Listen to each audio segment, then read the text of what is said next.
What is up, 2K crew? Yes, it is that time of the week. We are coming to you on Sunday. And before we jump into things, 2Ks, you played in the Wildcat Open yesterday. Yeah. Had some lovely weather. It wasn't super duper hot, but I'm sure when you were out there, it was a little bit steamy. Yeah, but if you were able to find a spot in the shade, it wasn't too bad. It was definitely not comparable to the weather that we had all during the week. Right. Well, if you golf like I do, you don't play in the middle of the fairway, so there's plenty in the shade. Plenty of opportunities to play in the shade. Yeah. So was there a good turnout? How'd everything go? Yeah, it was a very good turnout, and like you said, the weather was perfect for it. But yeah, there was a lot of people out there, a lot of familiar faces, and with everything going on, and not necessarily being in public as much as I would like here the last 3 or 4 months. There was a lot of I was able to see a lot of people that I haven't seen, so it was nice to catch up and just enjoy the day on the golf course. Good, and I'm sure the athletic boosters for Marcellus was very happy that everyone showed up as well. So, in 2K crew, for all of you that did go out and show up, thank you very much. Like I said, I'm sure the athletic department thanks you as well. Well, since we're talking about Marcellus, Drop Anchor Tavern, go ahead and stop by. They are still doing curbside pickup as well as dine in. They do have beer. They do have liquor. If you guys want to stop in for a bite to eat, highly recommended. They support us, so we want to support them. You can give them a call, 269-646-2525 if you want to do a pickup or to see what they're because they're only doing half capacity right now. So just to check to see if there's how many people in there, so you don't drive all the way over there and then get disappointed because you have to wait or not get a table. So look them up on Facebook as well. Check out their menu and give them a shot. Well, 2Ks, there's actually been a lot of stuff happen between last Sunday and today that we can jump off into. And one of the things that I'm very curious about it, and is the players getting down to the NBA players getting down to Orlando and start of the NBA bubble. Now, I've been kind of keeping an eye on SportsCenter, and they have a couple correspondents down there, and just to see what it's like for them as the correspondents, having to be there 2 weeks early because they flew commercially and having to jump through all these hoops, the bracelets they have to wear. I mean, hell, they have bracelets to where if they would come within 6 feet of another bracelet, it buzzes so they can social distance it more effectively. And then this during the week, all the players are now showing up. I want to say it was yesterday or Friday was the first day that all of the NBA players were there. They have their their practice schedule and everything else. So it's kind of interesting to see how they go about this. And one of the things that I found absolutely shocking, and for those of you that have followed us for any amount of time, you know that I like to bag on Charles Barkley because A, it's fun, B, he makes it easy, and C, it's normally very opportunistic, let's put it that way. Well, ESPN interviewed Chuck, and he actually brought up one of the most intriguing points that I had never thought of, but I think it kind of opens up the discussion of, do we really think the NBA is going to pull this whole season off? And what I'm getting at is, they asked Chuck. Now, granted, he was in Lake Tahoe, getting ready for a pro-am over there at golf, which we all know. I think Chuck opened the line at 750 to 1 to actually win the damn thing. So it kind of goes to show you what type of golfers are there. And they asked him, said, "Well, what's your first thoughts? What's your opinions on everyone getting together in Orlando in the bubble?" And he replied with, "I think the NBA is two-faced, and by this I mean DeMar DeRozan contracts the coronavirus. He's the first player. Any kind of sports player comes down with it. The NBA quarantines his team and the team they were playing. I can't remember right offhand the team. I think it was the Spurs or something like that. And for 2 weeks, and the officials and anyone else that was the coaching staff, everybody quarantined for 2 weeks. The question now is, Now they've tested everyone coming into the bubble. They've had some positive tests come out of this. And Charles' question is, once they start playing, I guess from all of the NBA protocol that's come through, if someone tests positive while they're playing, they just quarantine them. Whereas when you're quarantining one whole team before you go into the bubble, now to me, it would seem like once you're in the bubble, you'd be more cautious because you can control everything a lot more than when you're not. And maybe that's why they're only doing the one player. I don't know. But to me, it seems like anyone that came into contact with that dude, his team, the opposing team, because it's whereas like baseball is not as much of a contact sport.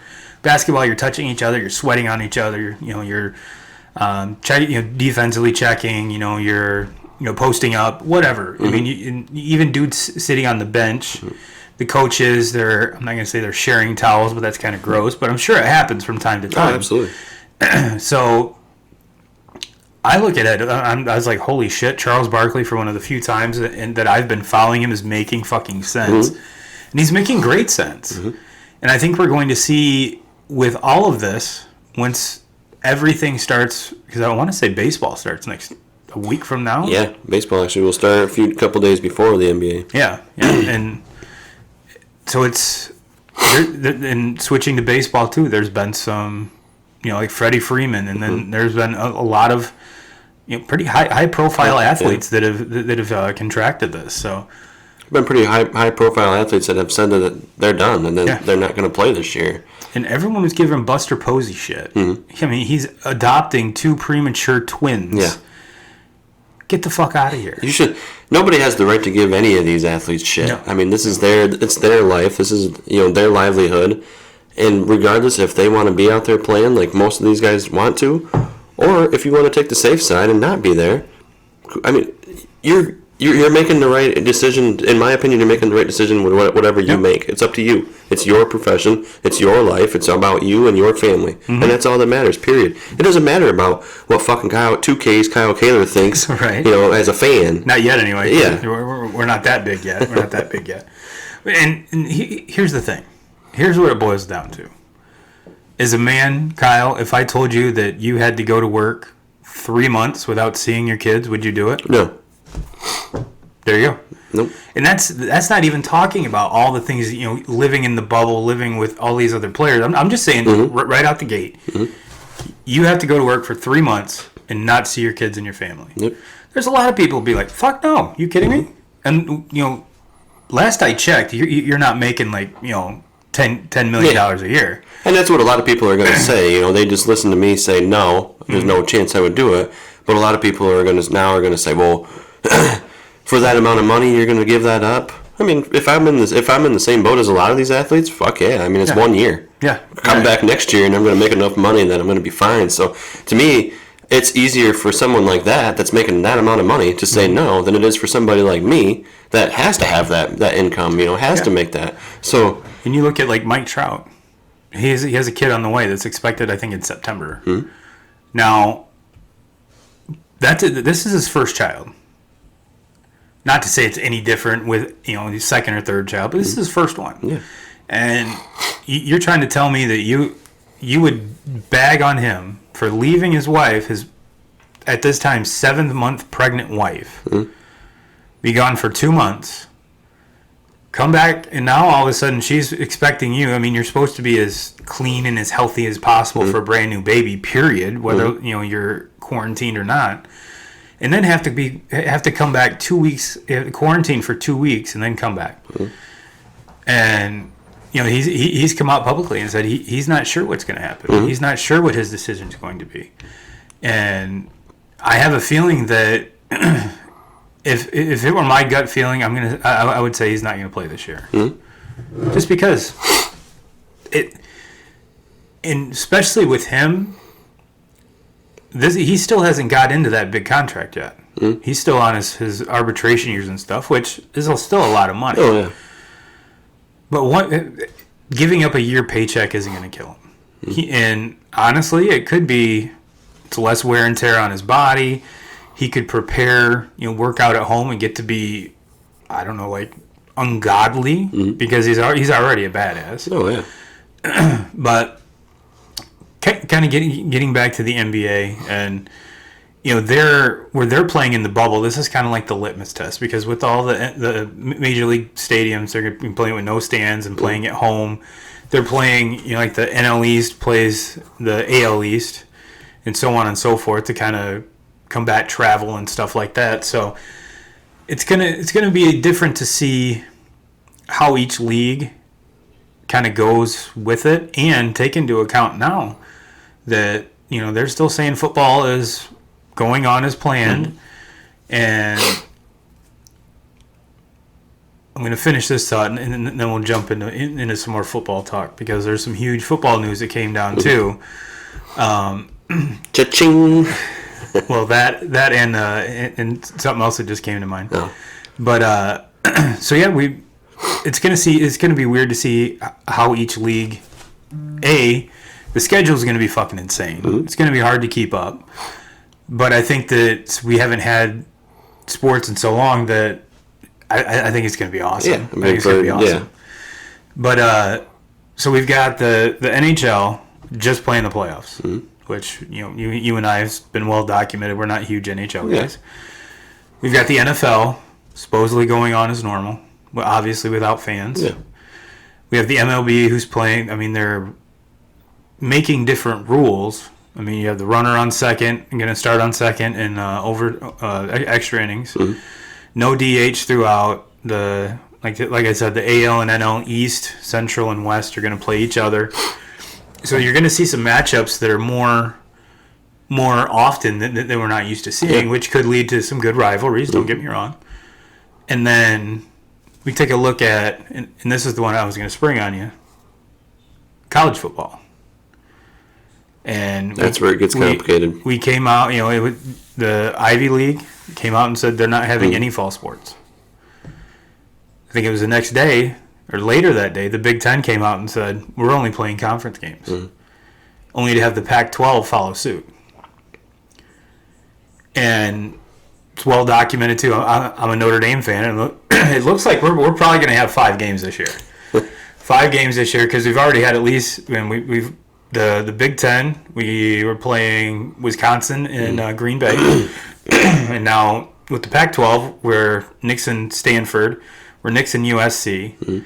I'm sure there's at least 1 or 2 more Big 10 games in there because we always play a couple Big 10 games.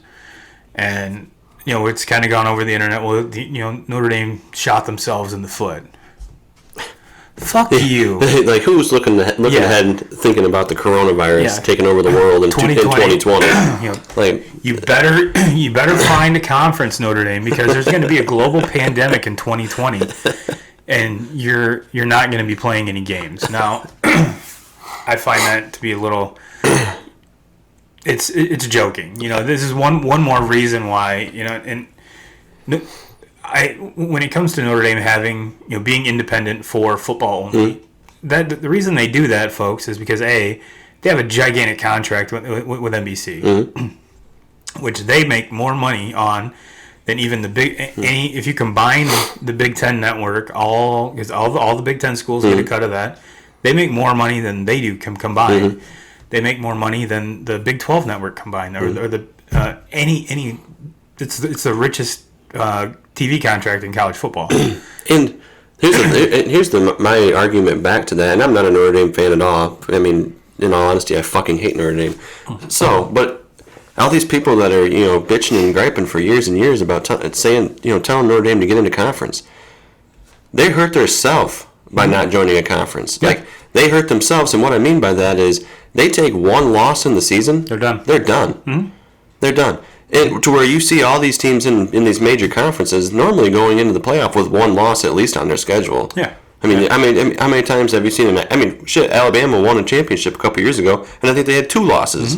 And they were the number 4 seed to get in there, and they ended up winning. Yep. So being in a conference helps you. It protects you in the long run to where... And kind of that way, too, you look at Clemson's schedule, you look at Alabama's schedule, compare it to Notre Dame's schedule, and it's completely night and day. There's no... Granted, with Notre Dame, there is kind of a couple cupcakes, but traditionally they run one of the hardest schedules in the country. Why? Because they can pick and choose and sign whoever they want to play against. So it does have its advantages, but you're right. If you lose one game, you're behind the 8 ball, and it takes you don't control your own destiny at that point. And not having a conference title game is one more check against them. But regardless, everyone's saying that Notre Dame fucked themselves without it. Shut up. We didn't see Corona coming. And excuse me. But I think that damn. Speaking of Corona. But no, you look at I think this is it's gonna be where every conference is only gonna play conference games. And look, to me, college football, NFL, they have the advantage here. They get to watch MLB, NBA, NHL. They get to sit back and watch them right now and see how this works, and they can, and then take what's not working and try to fix that, and whatever works here in the next couple months with everything starting up. Find what is working and keep that. And so to me, they have the advantage to be able to sit back and kind of watch right now, and then hopefully by the time football season rolls around, they have everything perfected. Or it could be a goddamn shit. Just a shit show here for the next 2 months, and football's just not going to happen, and baseball's not going to make it through, and the NBA's not going to make it through, and nobody knows. It's so hard. Everybody's trying to predict the future, and you can't. We have to just. Kudos to all these for them to try. At least they're trying to get something for us, for us fans to watch. But nobody knows what's going to happen. No. There could be a huge flare up week 1 of the MLB season, and it's going to be done. They're going to all these players. They're not going to want to keep showing up if it's all over the place. And the same thing, you get one or two guys in this bubble that have it. Then who's to say that everybody in the bubble's not going to have it? So to me, we're going to learn a lot here in about. Being able to have this conversation a month from now, I think is going to be, we're going to have so much more knowledge, and actually right now we're just spitballing ideas, and people are chiming in thinking that they know everything. And that's probably the funniest thing in this entire pandemic is how many people I see and read their shit, and they think that they're the so-called expert in this situation. It's shut the fuck up. Yep. And one of the things that I hope does not happen, because if you look at it, what was the first sport affected by this? Pretty much, massively affected was NCAA hoops. They lost a shit ton of money because of there's no March Madness. There was no March Madness. Hell, half the I don't think any. Well, there was a couple conference championship series that crowned a champion, but not all of them finished. So they lost a shit ton of money. And now you're trying to tell these schools that, okay, well, there's going to be no college football. That's a huge. Both of those are huge moneymakers for every single university. And for them to take not one shot to the face, but now 2, that's going to be absolutely. And one of the things that I hope, which in this day and age won't happen, is that because bottom line, everything's money driven. Let's be 100% honest. Everything, especially anything at that scale, is money driven. Absolutely. They say they care about the student athletes. They don't give a fuck.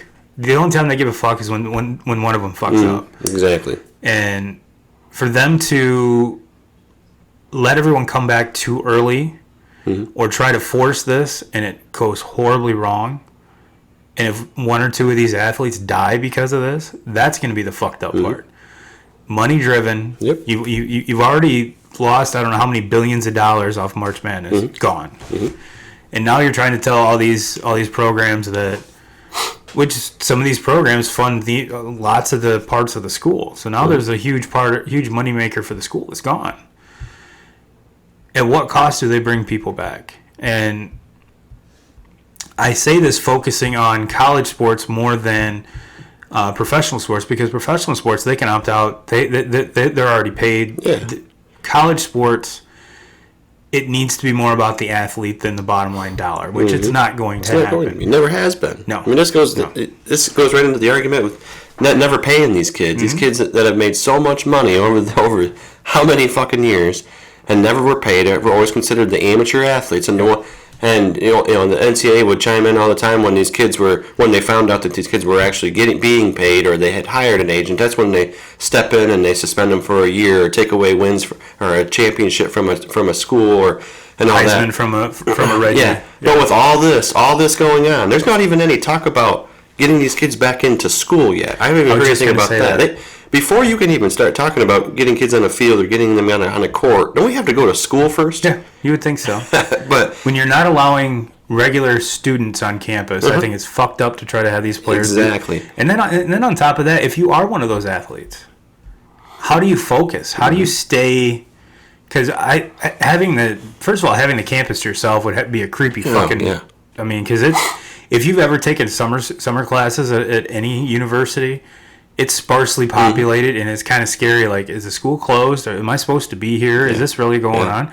That would be that times 10 because you're only having the football players, which let's be real. Fall sports, that's the moneymaker. And it wouldn't shock me at all if the NCAA, if the presidents of the university are like, all right, only the football players are allowed on campus.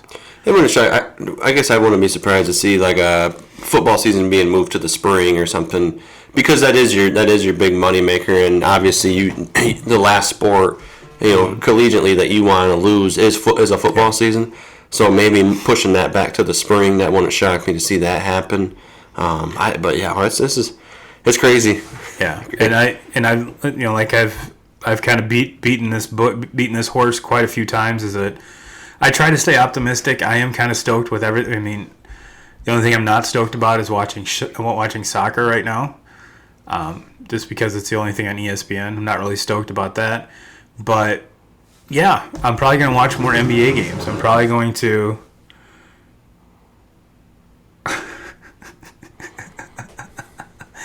Never ends. Your son. Well...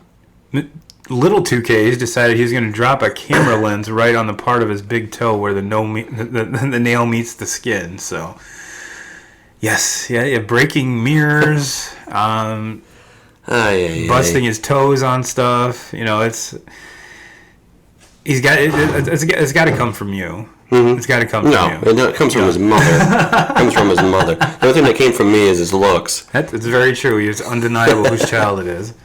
Undeniable. But no, I try to stay optimistic about the whole thing. I do want to watch sports, but at what cost is it going to come?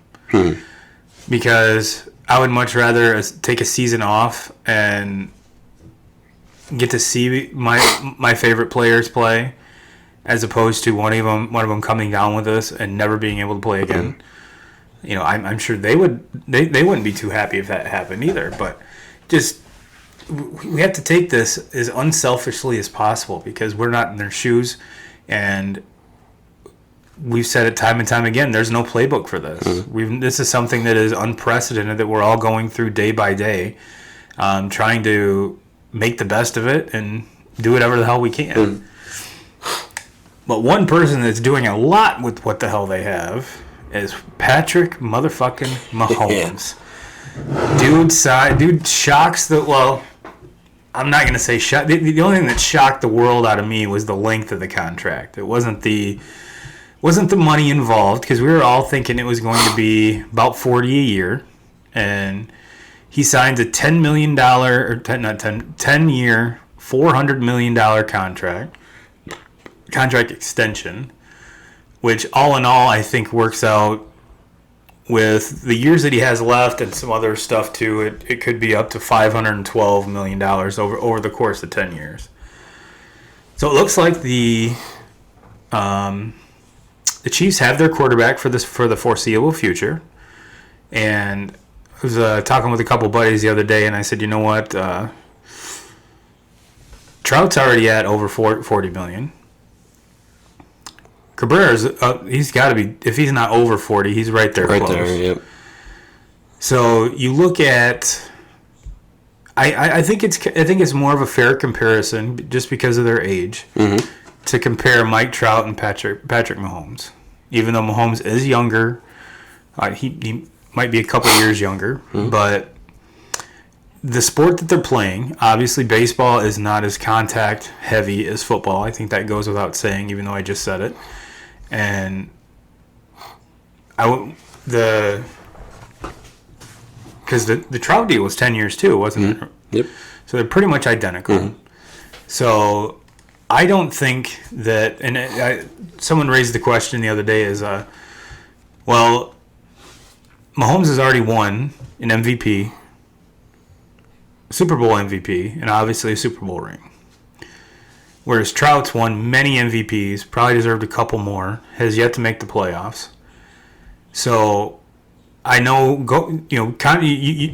a contract is for what you're what you're going to do, not what you did. If the Chiefs win one more Super Bowl, is it worth that contract? Absolutely. Because we had talked about when Trout got paid, or when Harper got paid, or Machado. If they win one World Series, it pays for that contract. Now, the complete and utter, vastly different part of all this is football has a salary cap. Baseball just has a luxury tax. So now it's trying to see, all right, well, how many players can we get under this cap with this gigantic number at quarterback? And I think to go even further in depth to that, you look at Dak. He signed his franchise tender. What's his number going to look like? I have a feeling it's not going to be Mahomes' numbers because he doesn't have the resume or anything. He can try to get it, but I don't think Jerry's going to pay it. Yeah. But anywhere like 35 a year, probably, because he's making $32.9, I think, under the franchise tag. 35, 37. Yep. That's probably where he's going to end up. Do I think he's worth it? Still, the jury's still out, in my opinion. You can't really, in 4 years, you can't really judge someone as a quarterback, even though we're judging Mahomes 4 years into his, or even 3 years into it, I think. But it's going to be the creative juices in Kansas City is going to be where it's at, just to try to find the players that to fit under the cap. And I have a feeling with as fun as it looks to play under Andy Reid, under that offense, just that total vibe of the team, I think you're going to get guys to buy in for a little bit less of a price just because of the chance to win that ring. And I think we can all agree that they're the number one favorite going into the team going into the season to win another ring. And I'm not sure where all of the big weapons fall as far as their contract. So the team you see together right now could be the biggest nucleus is probably there for the next 2 years, I think. So there's going to be some fun to be had, and it's going to see just the creativity, because if they've locked up Mahomes, they're going to be willing to get as many players as the players that he needs. Obviously, they're going to have to be at the right price. So it's going to be very interesting to see and follow just exactly how the brass in Kansas City handle this. So yeah, it's like I said, I don't think the price shocked the world. I think it was the length of the contract that shocked the world. And this is now the biggest contract in sports history as far as how much money it's worth. Because like I said, I think at the end it could be worth up to $512 million. So Patrick Mahomes, I know you're listening to the show. We love you to death. We're huge fans. There were some memes circling around the internet with your girlfriend and condoms and poked holes in them. So please, if you're set to be an extremely wealthy man, my friend. So if this is the gal, make sure it's the right one, because if you don't, she's going to get unless you sign a prenup, she's going to take half your shit. So that could be a lot of shit. So Turbo and 2K's word of advice, Pat. So what are your thoughts on the contract? Where do you see him going forward? And do you see them competing as high of a level as they are right now? Well, first off, when I first saw the contract, it was like, holy shit. Mm-hmm. This is nuts. But then after thinking about it, and thinking about where money's going with all sports, and this number is just going to keep on going up. Oh, of course. And with Mahomes, here in a couple of years, it's going to be Lamar Jackson. Mm-hmm. And is he going to be paid more than Mahomes? And I think it's going to kind of depend on what happens here in the next couple of years. But man, he's the best quarterback in the game. He's coming off an MVP season in his rookie season, and then a Super Bowl in year 2. Like, you can't ask for much better than that. No. And so, to me, I think it's a great deal, because when you sign big deals like this, you're not necessarily signing it for what Mahomes is going to do for you when he's in his 30s and mid-30s. You're signing what he's going to do right now, right here in the next 3, 4, 5 years. That's what you're signing the deal for. And as far as financial, that's what it's going to be. Like, he set the stage, and you're not. That was the only number you're going to get him at. Otherwise, he would hit the open market, and he would make more money than what he just made by. I mean, to me, he probably signed with Kansas City at, believe it or not, probably a little bit of a discount. It's one hell of a hometown discount. Yes. Yeah. So, but for me being a Cowboys fan, I think Dak's going to get comparable money. I don't think it's going to be more, but it's going to be comparable because that's where the market's going. And I would much rather be in Kansas City's shoes of having Dak as my guy than paying that kind of money or having Mahomes as my guy than paying that kind of money to Dak. So, I think too that Dak's not going to get nearly the length of the contract. Mm-hmm. I don't think you're going to see another. You'd be hard pressed to see another 10-year NFL contract. Absolutely. So to have Dak sign a 4 or 5 year deal for $39, probably not outlandish. Mm-hmm. Probably that's where it's going to end up.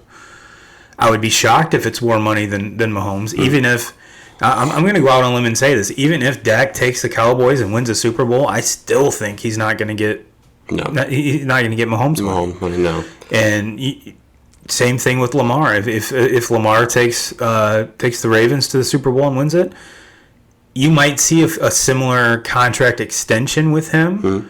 Probably not the years and probably not the money. But if you're smart, you would lock him up for as long as you can. Mm-hmm.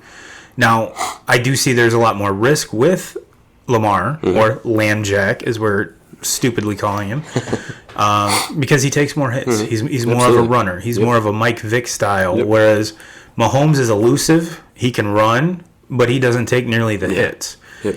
And which I have a feeling that is one thing this year, if you're banking on Lamar Jackson to have a lot of rushing yards, getting back to the fantasy football that we talked about last week, you're not going to see nearly as many touches as for carries wise.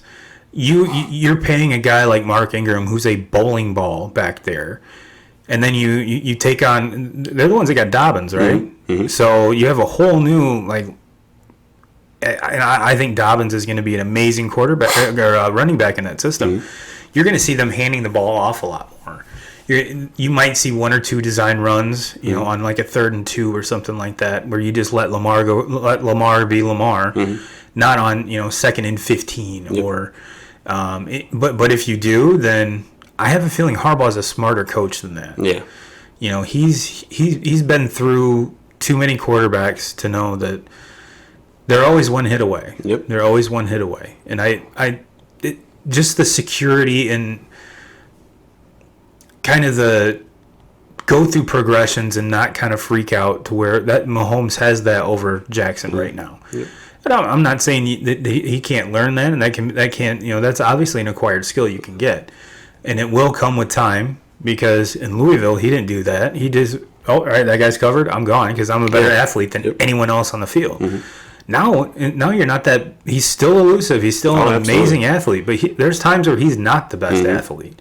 So judging by as many hits as he got last year, you're not going to see that, because they're going to want to protect him for as long as they can. And if they do well, I still see his contract not being as nearly as long or big, and that's what she said, of Mahomes' contract. Yeah. I mean, it's going to take that number will increase, but it will take a special person to get that length and that much. Yeah, and that's the thing too. Like they're willing to let him run around like the way that he did last year, and probably the way that he probably will again this year, but it's because they don't have very much money invested into him yet. That's very true. Once they make that, that Patrick Mahomes investment, then it's like, hey, we're not going to let you run anymore. I mean, if you have to here and there, but we're not going to set up, 6-7 design plays for you to run in a game, and then five or six times, a play breaks down, and you just take off and run with it.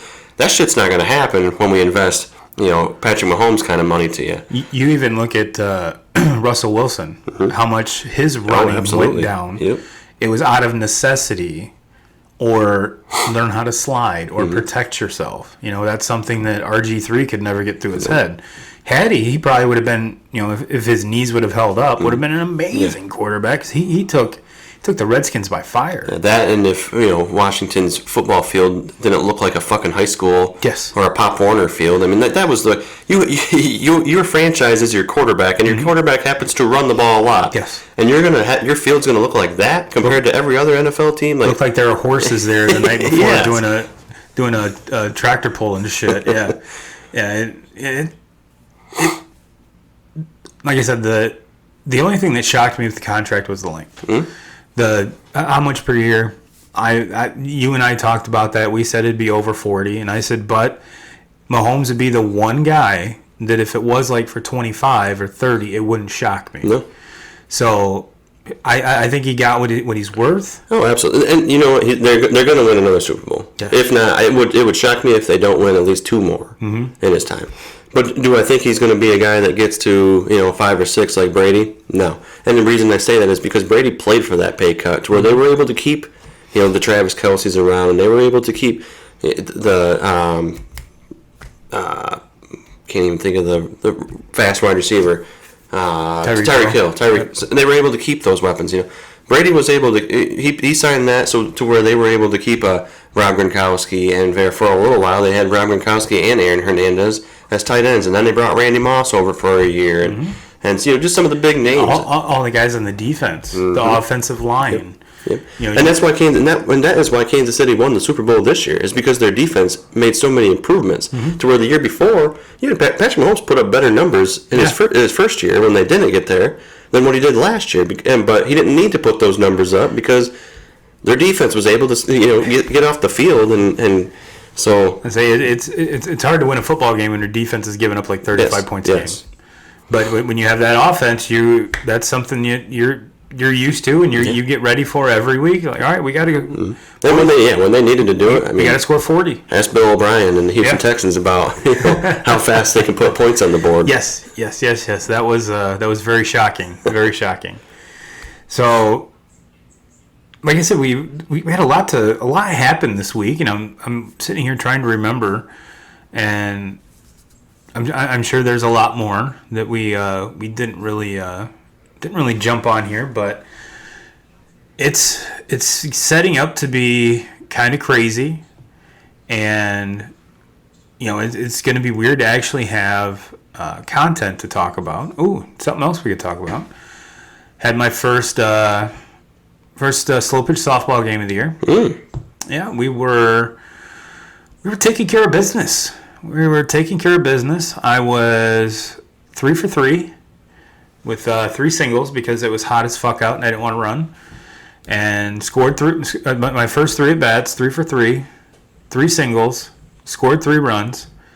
And I want to say I led off the inning every at bat, so there wasn't any real chance for RBIs unless we went dinger mode, but my swing's not where it needs to be to go dinger mode right now. So I was just straight pushing right center and just trying to get my timing down, and it worked very, very well. And we took a 10-2 lead into the bottom of the 6th, where the top of the 6th. We proceeded to give up 12 runs and really shit the bed. So I come up in the bottom of the 6th, and there's 2 guys on, and just get under the ball, and just a weak pop fly to right center. Had I split them, we would have scored 2, and at that time the game would have been tied. And so I was the third out. I was pissed. just one of those where he just hit the bottom of the ball and put too much backspin on it. So we hold him the top of the 7th. So we're chasing 2 with the hammer, and it's like, all right, boys, we fucking got this. We scored in every inning, so this shouldn't be anything.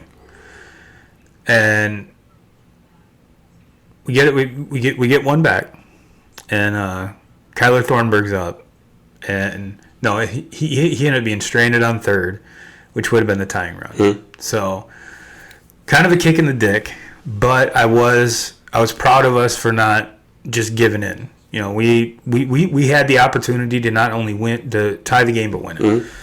And judging by our scrimmage 2 weeks prior, we hit amazing compared to that. Because we, especially me, I was letting everything travel too far, and even letting it travel too far to try to go to right field with it, and it was just getting right off the handle, right back to the pitcher. I was pissed. So I was in as hot as balls. Oh my god! Oh yeah. I get in the truck on the way home, and I'm like, this is fucking gross. This is fucking gross. So we play again tomorrow. 82 degrees. I'll fucking take that. It's supposed to be nicer tomorrow. Yeah. And today was absolutely gorgeous. Yeah, perfect. It seemed like I got up to let the dogs out, and it was hot as balls. And then that front came through, and everything just kind of cooled down nicely. There was a nice breeze the entire day. Yes. Probably should have got out and burnt some stuff. We're still not done with our remodel yet, but it's getting closer and closer. And should have got out and taken care of some of the trash and shit, but did not. Decided to take a nap. So that's basically what I did all day, was lounge and take a nap. So it's always fun. I've tried to document my slow pitch prowess here on the show, which always is usually a big chuckle, because I usually start out great, and then I'll go through like 3 weeks of going hitless. Which, how the fuck can you go hitless? Oh, it's possible. Yeah. Oh, yeah. Especially when you hit it hard on the screws right at somebody. And it's like, come on, fuckhead, just drop it. Just drop it. I just want to run the bases. Give me the E. I don't care. But no, it was a great start hitting-wise to the season. I was in control of the ball. It didn't help that they were pitching me outside all day. But you think if you hit 2 scorchers between the pitcher and the second baseman, I mean, just perfect backspin. Everything was low line drive, beautiful. You would think you'd stop pitching that dude on the outside corner, but no. And when I start out a season, especially with live BP, I like the outside, and that letting the ball travel gives me more timing on especially in slow pitch, because you get up as a righty, nobody thinks you're gonna push, but my swing will get to the point where I can actually start it over the second baseman and it'll tail and almost hit chalk. If you pitch me inside, sure, I'll go deep with it, or I'll go left center with it. But to me, and especially in like a key part of the game where we need runs, I don't want to just like popping out to end the our half of the inning last week. If I would have just put a little flop right over right between first and second, we would have scored 2 runs.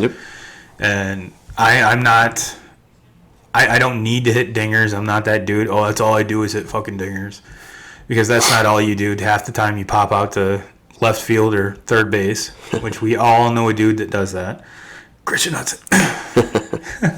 Actually, I say that, and I've never really seen Christian play, but no, it is not beyond me to just get a base hit, keep the line moving, pick up some RBIs when I can, and if you want me to go first to third, then you better hit it to the out, you better hit it to the fence, because my big ass is not moving that fast to get from first to third. Well, 2Ks, is there anything else that we need to bring up here, my friend? No, sir. You need to go check on your dude, make sure. I didn't even know Chelsea had a camera with a lens. Me neither. I don't even know what's going on. No, other than she said he's losing his mind, and Well, she sent you a video, so it's got to be. And I looked at the video, and it looks pretty bad. There's not blood gushing everywhere. Looks like it's like under the nail. Ooh, that's even worse. Yeah. You have to. Hopefully, you don't have to heat up a pin. Yeah. Because I've had to do that to myself a couple times, and A, it hurts, and B, it stinks. And oh my God, does it hurt again? But after about 20 minutes, it feels better. Feels a lot better. All that pressure. Yeah. So, well, hopefully Nolan's okay. And 2K crew, I know we're cutting out kind of early here, but it is what it is. I hope everyone has a fantastic week. Stay strong, stay positive. Everybody be patient. We'll get through this pandemic together. And as always, Jim Rome, we're coming for you.